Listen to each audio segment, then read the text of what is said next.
Hello, hello. Welcome to Healthy Perspectives, a podcast that takes on current cultural and social issues through a clinical lens.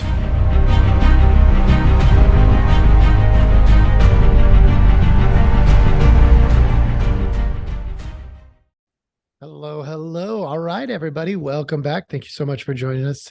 Today, I've got a little more of a technical session for you here. We're going to get into positive psychology. I'm going to give you the outline. Look, I know a couple of weeks ago I said I was going to get to this, and so it's important that I follow through. I'm going to give you some big picture stuff, and then I'm going to break down positive psychology just a little bit. So again, a lot more technical. I hope this helps. But let's start with a little bit of an outline. So there are five domains in the clinical world when it comes to individual like psychology, right? The five domains are psychoanalysis or psychodynamic. I'll tell you what these are about here in just a minute too.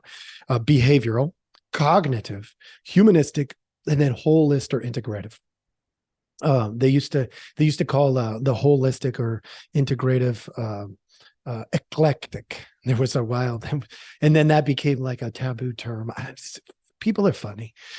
So start with psychoanalysis and psychodynamics. This would be like, for those of you who are a little bit familiar, this would be like Freud, the idea of free association, dream analysis, transference. This is a more, let's look back and understand how you got to where you are. The old version of this would be lay on the couch, close your eyes, and let's dig into who you were. Let's talk about what's going on for you right now. And it's much less about where you're going. The idea was you create insight, and through that insight, you can create a better, more intentional direction. That in itself is not a bad thing. But does it have all the answers? Absolutely not. That's why there's five domains, folks. Then you had behavioral. You're talking about like Pavlov and Skinner. This is like operant conditioning. By the way, this is where a lot of this is so the brain science, which many of you might know this already, but I'm really big into the brain science. A lot of the brain science stuff is coming from the behavioral and the cognitive. It's discussing, okay, so I'll give you an example. Neurofeedback. It's really all about operant conditioning, right? We take a map of your brain, and then what we'll do is from that map, we'll determine what's going on in the brain. And then we will manipulate the brain without you even knowing. Now, I mean, you know, but you don't know, right? It's the idea. What we found, though, is there are some limitations. Your mind can override the conditioning. I know you're like, the brain, the mind, are those different? Yes, they are. But a lot of that comes out of the behavioral and the cognitive. And so I just wanted you to understand that there's a lot about desensitization, right? Stimulant and then relax. Stimulant, relax. Stimulant, relax. That's that Pavlov's dog situation where it's like, oh, ring the bell. The dog comes over and, oh, there's food. Stimulant. Ring the bell. Stimulant. Ring the bell. Stimulant. Ring the bell. No stimulant. No food. What do? They drool like crazy because they're expecting. So that's what we're talking about there. Cognitive. We're talking about, people like Beck. You're talking about thoughts that can change feelings. More of the mindset mentality comes out of the cognitive, the idea of problem solving. And then we'd see things like cognitive behavioral therapy, right? It's the idea, let's change your thought about something. And it digs into a little bit of the humanistic. There's overlap in these folks. They're not just one. They are relatively siloed, but not totally siloed. And I'll explain that too. But the idea of the thought that you can change your perspective or re-narrate, right? That's part of the humanistic model, but it's still used a lot in the cognitive model because if we can re-narrate, and you can shift your mindset and you can infuse empathy, then all of a sudden, all of your feelings are different. It shifts the feelings. So it's a great tool. All of these are great tools at different times for different people. And then we've got humanistic. You're talking about people like Carl Rogers. This is my foundational modality. This is where I start from in my clinical work. You're talking about self-actualization. It's the idea of becoming our best version of ourselves, understanding the here and now, the past, the present, the future.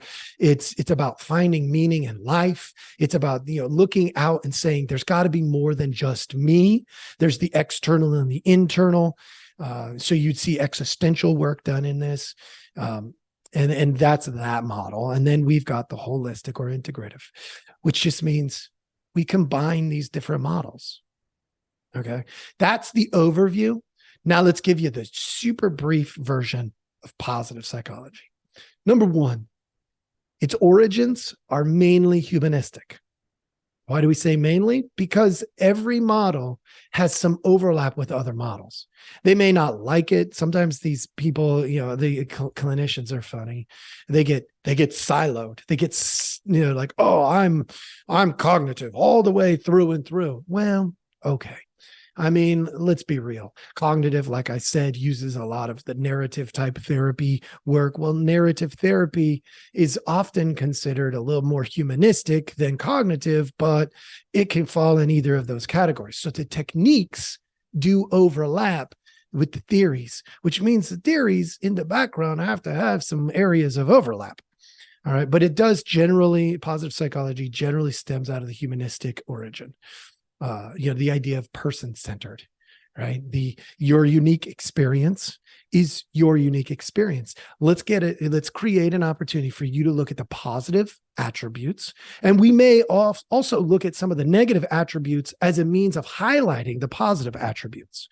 There's reasons to do that at certain times. But the idea is we would then define, we would define it based off of the positive attributes, right? That's where we want to create our focal point. The cool thing about positive psych is it is absolutely a scientific study. That's what it is every single time. It's scientific study. It's the idea of let's take a look at what is, so it's observational, and then look at what it might be. Right? We highlight different areas for sure, and we may focus on certain areas, but where it comes from is the most interesting thing to me. All right. So we'll get to that here in just a minute. There are 3 pillars in positive psychology. 3: positive experience, which is happiness, joy, or inspiration, love. All right. Positive experience. Number 2 is positive individual traits. What is it about you that is good? We start to see things like gratitude, resilience, and stuff like that. We also, number 3, we see positive institutions. That would be applied positive psychology, positive institutions. So here's an interesting one for you. We're in a really unique time where people in general are looking at the institutions in the United States as primarily negative. You see things like, the BLM stance that, we have racism is ingrained in the institution. Positive psychology would not like that. They would not like looking at it that way because they would say, okay, that might be true. Let's say racism is ingrained in the system. What else is ingrained in it that is really positive that came out of that? And they would highlight things like, wait a minute, we saw somebody like a Dr. Martin Luther King Jr. who grew out of the ashes of this evil, let's say, or something like that. And positive psychology would say, hey, that kind of human rights approach is born out of the ashes of this negative. That's a good thing. And they would focus on how these people sat on a bus to protest, who showed up in the streets and stood nonviolently and said, hear us, we are people too. beautiful, beautiful things that are very positive. And have they shifted things? Yeah, absolutely, they have. And they would focus on those kinds of things. Why? Because positive psychology understands you get more of what you look for. If I want to throw the ball into the catcher's mitt and I want to hit it every time, I can't be thinking about, oh, look at that butterfly over there. I am hopefully don't hit that butterfly that's 20 yards away. If I do that, I'm less likely to hit the catcher's mitt. But if I focus, positive psychology says if I focus on the positive attributes and I look for ways to create more of that positivity, the gratitude, the resilience, if I look to see the joy and the inspiration and the love, and if I look for the positive things within the institutions, I'm going to get more of it, which, by the way, scientifically, it's a fact. I know I'm saying it's a fact. In social science, we've replayed this over and over and over through experiment after experiment, that if you look for the good, you're going to find more good and you're going to create more good. That's the beauty of it. All right, so let me give you a little bit of the history because this is really cool. I like this. I'm not a huge history buff, but Martin Seligman, he realized people could form what they called learned helplessness. This was back in the 60s and the 70s. And this just frustrated the crap out of the guy. Like, he got really irritated that he was everywhere he was looking was this learned helplessness. By the way, we're doing it again right now. Historically, we just didn't learn.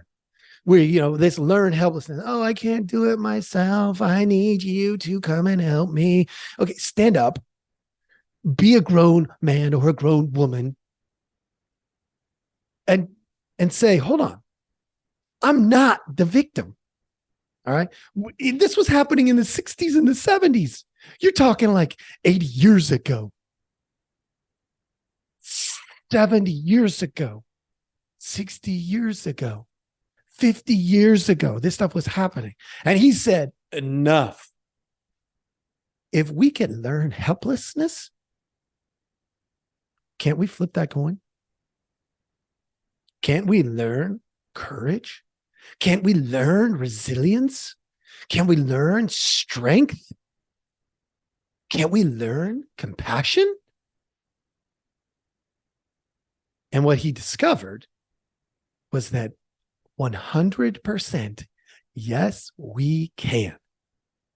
And that was the birth of positive psychology.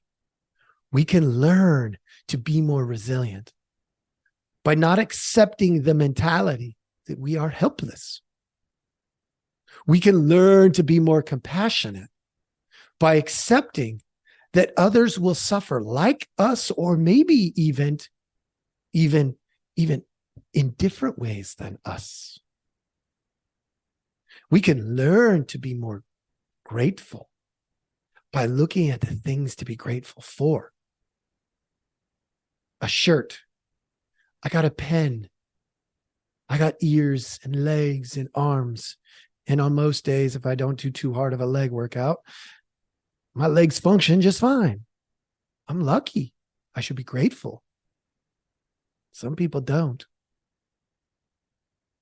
We can find joy. Joy is a funny one, folks. In the study of positive psychology, when they look at things like the happiness quotient and joy, what they find is, say somebody who wins the lottery, let's say, within that first year, their joy that they find in the world as they measure joy and they measure happiness, it's super high at first, and then it plateaus, comes down, blah, blah, blah. And at the end of the year, if you've got somebody who is paralyzed and in a wheelchair, their joy is about the same. Their view of the world is totally different. What they are grateful for is totally different. But their joy, their gratitude can be about the same.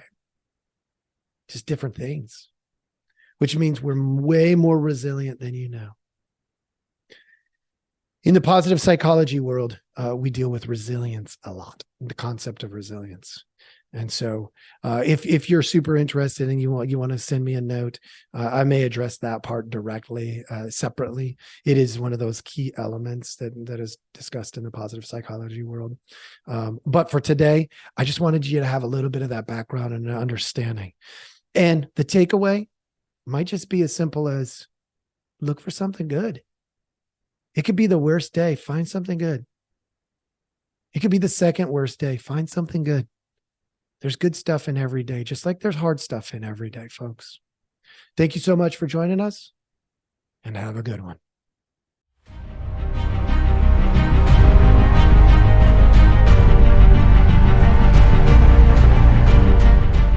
Hey, everybody. Thanks for listening. We appreciate our audience a lot, so we give you some simple ways to track us down. Please like, subscribe, and follow all the podcasts on different platforms, but you can also email us at healthyperspectives@protonmail.com, or you can check out our website at healthy-perspectives.com/podcast. It's a backward slash. So if you want to go to our landing page, if you go to healthy-perspectives.com, you'll still find us. You just got to click on the podcast button. Thank you so much.